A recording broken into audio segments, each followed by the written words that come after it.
Sidang lanjutan perkara dugaan korupsi pengelolaan biaya pengganti pengolahan darah di PMI Palembang dengan terdakwa mantan Wakil Wali Kota Palembang, Fitriyanti Agustinda sama Dedi Ciprianto, juru agenda pemeriksaan saksi dari UTD PMI Palembang.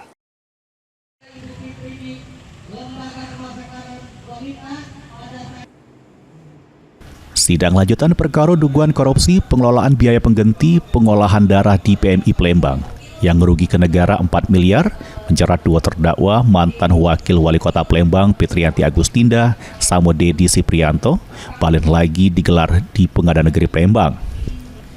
Juru sidang yang diketuai Majelis Hakim Misriati, Jaksa Penuntut Umum Kejari Palembang, ngadir ke saksi Kepala UTD PMI Kota Palembang, Dr. Ajeng. Di hadapan Majelis Hakim, saksi ngungkapke kalau sehari sebelum diperiksa penyidik sebagai saksi, dirinya dipanggil oleh terdakwa juru pertemuan di salah sikok rumah bersama belasan pengacara untuk diajar ke cara-cara ngejawab pertanyaan dari jaksa. Mulai dari ngejawab pertanyaan keberadaan mobil Hiace yang dibeli dari dana PMI digunakan untuk keperluan operasional UTD PMI. Sesudah itu, saksi juga ngatur ke mobil yang dibeli pakai duit PMI tersebut make nama terdakwa Dedi Ciprianto. Selain itu, mobil tersebut juga tidak pernah berada di kantor, melainkan ditaruh di rumah terdakwa.